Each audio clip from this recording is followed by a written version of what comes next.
আসসালামু আলাইকুম দর্শক, আবার আমরা চলে আসলাম। আমরা এখন পঞ্চগড়ে আছি। দর্শক, আপনারা জানেন আমরা বিভিন্ন সময় বিভিন্ন জায়গায় ভিডিও করে থাকি। আজকে যে স্ক্রিনে যে মেয়েটাকে দেখতেছেন, যে আপুকে দেখতেছেন, তার এমন একটা জীবন সঙ্গিনী চায়, তার একটা এমন জীবন সাথী চায়, সে সারা জীবন যেন তার পাশে থাকবে। তার টাকা পয়সা অনেক আছে, তার সম্পদ আছে, সব কিছুই আছে।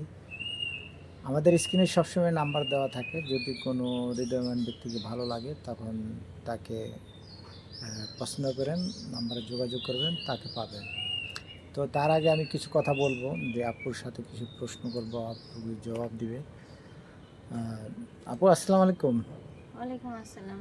কেমন আছেন আপনি?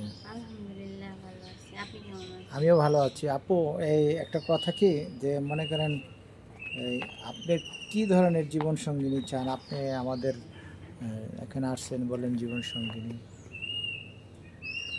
হ্যাঁ, আমি আমার লাইফে এমন একটা ছেলে চাই যে আমাকে বুঝবে, আমাকে খেয়াল রাখবে, আমার সব কিছু জানার পরে আমাকে বিয়ে করবে।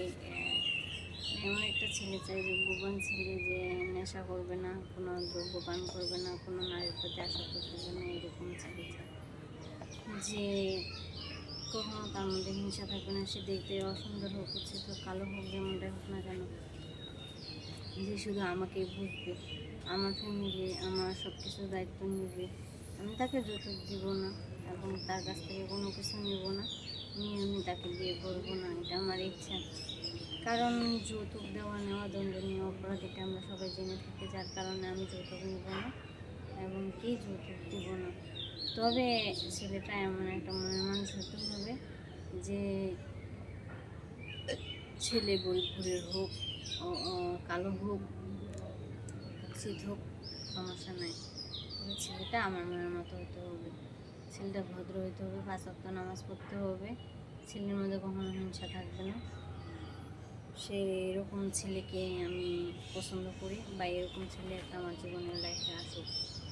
অ্যাকচুয়ালি বলতে গেলে আমার বাপের মেয়ে, একটা মেয়ে, আমার বাপের কোনো প্রতিষ্ঠান নাই বা কোনো আর ছেলে মেয়ে নাই, যা জায়গা সম্পত্তি যা যাবতীয় আছে সব কিছু আমার।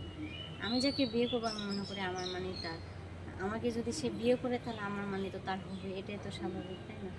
এখন আমি চাইতেছি যে ছেলেটা এমন একটা ছেলে আসুক আমার জীবনে, যে আমার জীবনটা পাল্টাই দিবে, আমার সব কিছু দায়িত্ব নিবে, আমার ফ্যামিলির দায়িত্ব নিবে।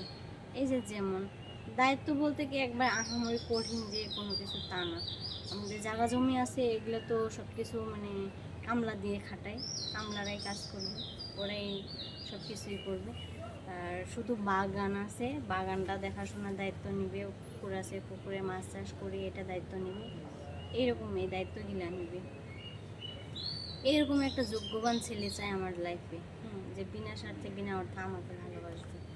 সে কখনো নারীর আসক্ত হবে না, নেশাদ্রব্য হবে না, আর হচ্ছে কোনো খারাপ কোনো কিছু কোনো কাজ করতে পারবে না। এরকম ছেলেকে আমি আমার লাইফে আমার জীবনে চাই। তো স্ক্রিনে দেওয়া নাম্বার আছে, দর্শকরা আপনারা যে যেখান থেকে দেখতেছেন, আপনারা জানেন যে যৌতুক নেওয়া এবং দেওয়া দুটা দণ্ডনীয় অপরাধ। সেক্ষেত্রে আপনারা যৌতুক নেবেন না এবং দিবেন না, এই থেকে বিরত থাকবেন। আর যারা দেখতেছেন, আমি এতক্ষণ যেরকম যে কথাগুলো বললাম, এরকম যদি আপনারা কোনো ছেলে পেয়ে থাকেন তাহলে অবশ্যই স্ক্রিনে নাম্বার দেওয়া যোগাযোগ করবেন, আমাকে পাবেন। আসসালামু আলাইকুম দর্শক, আপনারা শুনলেন তার মনের খবর, তার যে আকাঙ্ক্ষা, তার যে কথাগুলি সেটি শুনলেন। তো আপনারা সবসময় জানেন যে আমরা বিভিন্ন সময় বিভিন্ন জায়গায় ভিডিও করে থাকি। তো ভিডিও করার সময় আমরা তখনই বলি, আপনারা যৌতুক নেবেন না, যৌতুক দিবেন না কাউকে। এই ধরনের কোনো যদি পাত্র থাকেন তা আমাদের সাথে যোগাযোগ করবেন। আমাদের স্ক্রিনে নাম্বার দেওয়া থাকে, স্ক্রিনে নাম্বার থাকা আমার কর্তৃপক্ষ আছে, তাদের সাথে যোগাযোগ করবেন। যদি আপনাকে ভালো লাগে, অনর্থককে বিরক্ত করবেন না, যেহেতু আপনারা জানেন অনেক সময় অনেক বিরক্ত করা হয়, যে জন্য আমরা এই এদের মেয়েদের নাম্বার দেই না, যেহেতু মেয়েদেরকে অনেক ডিস্টার্ব করা হয়, অনেক সময় অনেক বাজে কথা বলে। তো দর্শক, আপনারা জানেন আমরা অনেক সময় আমাদের স্ক্রিনে যে নাম্বারগুলি আছে সেই নাম্বারে যোগাযোগ করলে, আশা করি সেই নাম্বারে যোগাযোগ করলে অবশ্যই আপনারা তাকে পাবেন। তো দর্শক, আজকে এখান থেকে আমরা বিদায় নিব, আবার অন্য কোথায় অন্য কোনো দিন।